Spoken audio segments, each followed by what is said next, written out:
صفحہ نمبر 170 اور سبجیکٹ ہمارا چل رہا ہے سن 1 ہجری، ہجرت۔ اس کا ایک ویلاگ ہم بیان کر چکے ہیں، یہ دوسرا ویلاگ ہے۔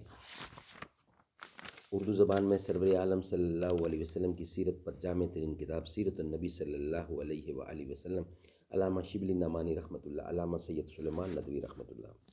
اعوذ باللہ السمیع العلیم من الشیطان الرجیم، بسم اللہ الرحمن الرحیم۔ الحمد للہ رب العالمین والصلاة والسلام علی رسولہ محمد وعلی آلہ واصحابہ اجمعین۔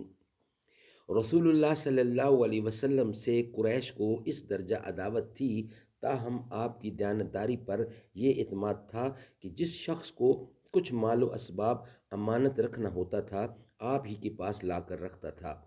اس وقت بھی آپ کے پاس بہت سی امانتیں جمع تھیں۔ آپ کو قریش کے ارادہ کی پہلے سے خبر ہو چکی تھی۔ اس بنا پر حضرت علی رضی اللہ کو بلا کر فرمایا کہ مجھ کو ہجرت کا حکم ہو چکا ہے، میں آج مدینہ روانہ ہو جاؤں گا، تم میرے پلنگ پر یعنی میری چارپائی پر یا میرا بیڈ ہے اس پر میری چادر اوڑھ کر سو رہو، صبح کو سب کی امانتیں جا کر واپس دے آنا۔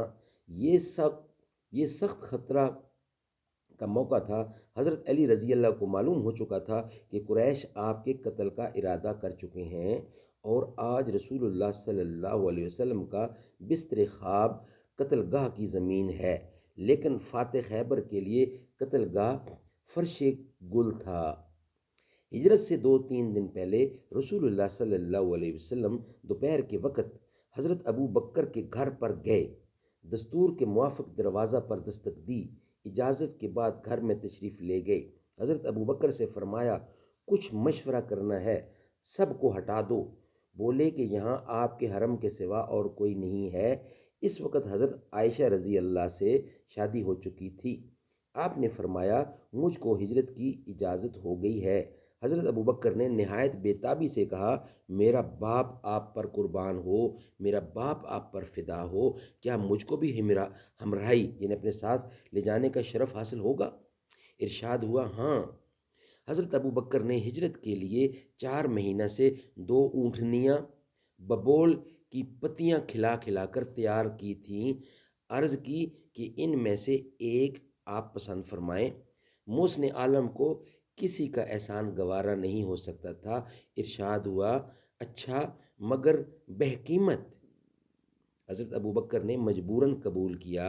حضرت عائشہ رضی اللہ اس وقت کم سن تھیں۔ ان کی بڑی بہن حضرت اسما نے جو حضرت عبداللہ بن زبیر کی ماں تھیں سفر کا سامان کیا، 2-3 دن کا کھانا ناشتہ دان میں رکھا، نطاق جس کو عورتیں کمرے سے لپیٹتی تھیں پھاڑ کر اس سے ناشتہ دان کا منہ باندھا۔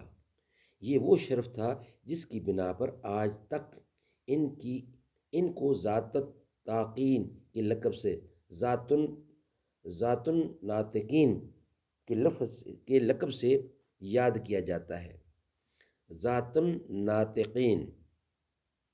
کفار نے جب آپ کے گھر کا محاصرہ کیا اور رات زیادہ گزر گئی تو قدرت نے ان کو بے خبر کر دیا۔ حضرت صلی اللہ علیہ وسلم ان کو سوتا چھوڑ کر باہر آئے، کعبہ کو دیکھا اور فرمایا مکہ تو مجھ کو تمام دنیا سے زیادہ عزیز ہے، لیکن تیرے فرزند مجھ کو رہنے نہیں دیتے۔ حضرت ابو بکر سے پہلے سے قرارداد ہو چکی تھی۔ دونوں صاحب پہلے جبل سور کے غار میں جا کر پوشیدہ ہوئے۔ یہ غار سور کا ذکر ہے۔ جبل سور کے غار میں جا کر پوشیدہ ہوئے۔ یہ غار آج بھی موجود ہے اور بوسہ گاہ خلاق ہے۔ انشاءاللہ اس سے اگلا حصہ نیکسٹ ویلاگ میں بیان کیا جائے گا۔